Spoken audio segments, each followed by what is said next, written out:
vidéo, nous allons reprendre ensemble ce que c'est que la linéarisation trigonométrique. C'est une notion qui s'étudie en terminale mathématiques expert et qu'on continue même, tu vois, ici dans l'enseignement supérieur. Je vais expliquer ici ce que c'est d'abord la linéarisation trigonométrique. C'est quoi la linéarisation trigo? La linéarisation trigo, c'est le fait en fait de faire transformer une forme compliquée, ça veut dire en sinus, en puissance de sinus, ou en puissance de cosinus, ou même produit de sinus-cosinus, en une forme plus simple qui va être en fait une combinaison linéaire des sinus et cosinus. On parle également de combinaison linéaire de sinus, par exemple, je sais pas, kθ ou cosinus mθ, avec k et m des entiers. Combinaison linéaire, ça porte bien ici un plus, ça c'est bien ici une somme. Donc en fait, c'est de faire disparaître une forme de puissance ou produit de sinus-cosinus en une somme de sinus-cosinus. Donc beaucoup plus simple, et je vais expliquer à la fin, notamment ici, l'intérêt de faire ça. Donc on va commencer ici avec un exemple qui est cosinus θ à la puissance 3, par exemple. On va commencer par linéariser cosinus θ à la puissance 3 où θ appartient à R. Pour linéariser une telle expression, en fait, il faut impérativement que tu aies en tête les formules d'Euler concernant cosinus θ et sinus θ. Parce que qui dit en fait cosinus et sinus dit formule d'Euler. Ça c'est impérativement ici, quand tu veux linéariser, que tu les aies en tête. Cosinus θ c'est quoi? Cosinus θ, c'est en fait exponentielle iθ plus exponentielle moins iθ sur 2. Pour démontrer cette relation, on part du principe que exponentielle iθ c'est cosinus θ plus i sinus θ, ou bien en raisonnant avec les parties réelles ici.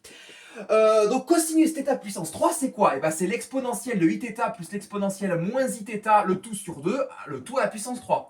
Du coup, qu'est-ce qui va se passer? Bah selon les propriétés de puissance avec les fractions, j'ai 1 sur 2 puissance 3, soit 1 huitième qui sort devant, et je mets le facteur exponentielle iθ plus exponentielle moins iθ puissance 3. Ensuite, identité remarquable à connaître. Remarquable qui nous dit que a plus b au cube, c'est a au cube plus 3a carré b plus 3ab carré plus b au cube. Ça se démontre ici avec le binôme de Newton. Donc ici, par conséquent, on appliquant la formule avec nos exponentielles complexes, et ben ça nous donne du 1 huitième facteur de exponentielle, donc iθ puissance 3, soit exponentielle 3 iθ, plus 3a carré b, donc c'est 3 exponentielle 2 iθ fois exponentielle moins iθ, soit exponentielle iθ avec la règle sur les exponentielles complexes, plus en fait du coup 3ab carré, donc plus 3 exponentielle iθ fois exponentielle moins 2 iθ, soit exponentielle moins iθ, et ensuite plus b au cube, soit plus et bah du coup exponentielle de moins 3 iθ. Sauf que là, on va se resservir de la formule d'Euler, parce que exponentielle iθ plus exponentielle moins iθ, ça fait quoi? Et bien tu sais que exponentielle de 3 iθ plus exponentielle de moins 3 iθ, le tout sur 2, c'est ce qui offre cosinus 3θ. Tu vois, tu remplaces en fait ton θ par 3θ. Donc ça veut dire que la quantité qui est posée ici, c'est 2 cosinus 3θ. Donc ici, on va remplacer tout simplement une partie en fait de l'écriture entre parenthèses par 2 cos 3θ. La couleur pour que tu comprennes. Ici, c'est deux éléments. Quand tu les additionnes, ça te donne 2 cos 3θ. Ici, en appliquant la formule d'Euler à l'angle 3θ. Ici, il nous reste 3 exponentielle iθ plus 3 exponentielle moins iθ. Tu factorises par 3. Donc ça te donne 3 facteurs de exponentielle iθ plus exponentielle moins iθ. Et ça te donne 2 cosinus θ, avec ici la relation que j'ai écrite juste ici. Donc par conséquent, il te reste bien 3 fois 2 cosinus θ. Et quand tu simplifies tout final, un quart de cos 3θ plus 3 cosinus θ, ici tout simplement, en simplifiant nos fractions, quand on développe tout ça, on observe que là, en fait, on peut tout diviser par 2 pour simplifier sur 4, et là après on factorise par un quart l'expression qui est posée ici. Et ça, c'est bien une combinaison linéaire des cosinus sinus, parce que ça, c'est un quart de cos 3θ plus 3 quarts de cos θ. Et au départ, tu avais une puissance de cosinus, donc, ouah, c'est magique. Tu as transformé cosinus θ puissance 3 en une forme plus simplifiée, qui est en fait une somme de cosinus. Maintenant, ici, on va chercher à linéariser l'expression sinus θ puissance 3. N'hésite pas également à mettre la vidéo en pause pour voir si tu as compris, où θ ici appartient à R. Correction, sinus θ puissance 3, c'est avec les formules d'Euler, et exponentielle iθ moins exponentielle moins iθ, le tout divisé par 2 multiplié par i, on n'oublie pas le i, et le tout à la puissance 3. Parce que ça, c'est l'expression de sinus θ avec les formules d'Euler. Ici, j'ai quoi qui sort devant? J'ai du 1 sur 2i à la puissance 3. Sauf que 2i à la puissance 3, je te rappelle que c'est du 8i au cube, et i au cube, c'est i au carré multiplié par i, soit moins 1 fois i, soit moins i. Du coup, j'ai le moins qui sort devant la fraction 1 sur 8i, et ses facteurs de exponentielle iθ moins exponentielle moins iθ, le tout à la puissance. On utilise l'identité remarquable a moins b au cube qui nous donne ici l'expression qui est posée ici, en remplaçant le b de tout à l'heure par moins b. Et donc ici, le calcul de sinus θ à la puissance 3, et bien il devient moins 1 sur 8i fois exponentielle du coup de 3iθ, moins 3 a carré b, c'est-à-dire moins 3 exponentielle de iθ, plus 3ab carré, donc plus 3 exponentielle de moins iθ, moins b cube, c'est-à-dire moins exponentielle de moins 3 iθ. Donc du coup, on en déduit avec la formule de l'heure sur le sinus de θ que ça fait moins 1 sur 8i, exponentielle 3 iθ moins exponentielle de moins 3 iθ, ça nous fait du 2i sinus 3θ, en utilisant ici la relation de l'heure sinus θ, sauf que là on remplace le θ par 3θ dans le cas qui est posé ici. Donc là, ça nous fait 2i sinus 3θ.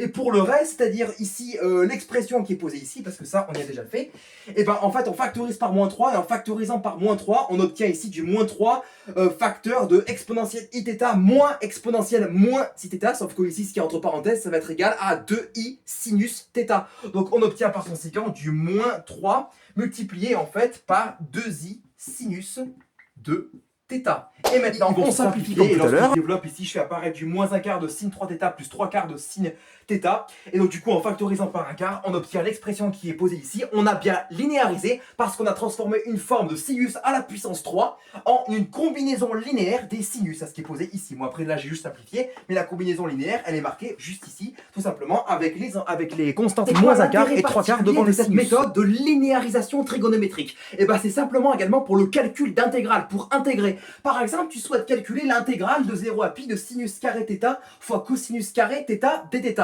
Et bien ici, ce qu'on va d'abord faire, c'est linéariser l'expression qui est posée ici, parce que là, tu vois, c'est en mode complexe, tu vois, produit de sinus cosinus avec des puissances, et nous, on va faire apparaître une combinaison linéaire de cos ou de signe, tu vois, ou les deux en même temps, tu vois. Pour après intégrer avec linéarisation de l'intégrale, ça va être beaucoup plus simple. J'explique pourquoi. Parce que au départ, si tu utilises la relation fondamentale, bah ça va te donner en fait du sinus carré θ moins sinus puissance 4 de θ. Donc tu vois, tu vas avoir une puissance de 4 de sinus, tu sens directement que ça va être casse-pied, tu vas pas te lancer ici comme ça. Donc ce qu'on va faire, c'est ici linéariser sinus carré de θ fois cosinus carré de θ. Sauf que tu sais qu'avec la formule de duplication de sinus θ fois cosinus θ, ça te donne sinus de 2θ. Donc tu en déduis ici que ça, c'est égal à quoi? Et ben c'est égal en fait à 1 demi de sinus de 2θ, le tout au carré, c'est-à-dire 1 quart de sinus de 2θ, le tout au carré.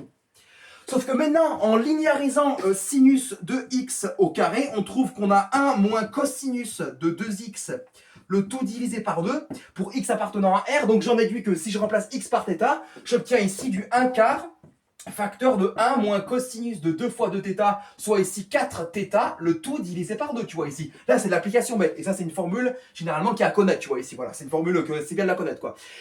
Mais également pour la retrouver très très facilement. Hein. Donc ici, là, ça va me donner en simplifiant du 1 huitième, le 2 il passe en dessous, 1 huitième pardon pour l'écriture ici, de 1 moins cosinus de 4θ.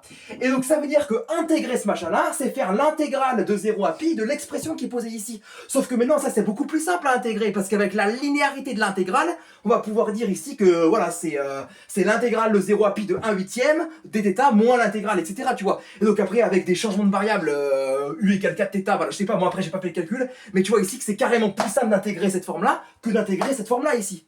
Donc c'est ça ici l'intérêt également de la linéarisation trigonométrique, c'est être capable, tu vois ici, de me dire, ah ouais, donc là c'est bien compliqué, j'ai des puissances de sinus et je vais les transformer, etc. en une forme plus simple, en combinaison linéaire de cos et de sinus, pour après pouvoir calculer des intégrales beaucoup plus facilement et pour pouvoir ici, voilà, également moins se fatiguer la tête, tu vois. Si tu as des questions, n'hésite pas à me les poser en commentaire et comme d'habitude, abonne-toi et surtout j'espère que la vidéo t'a plu et que tout est clair.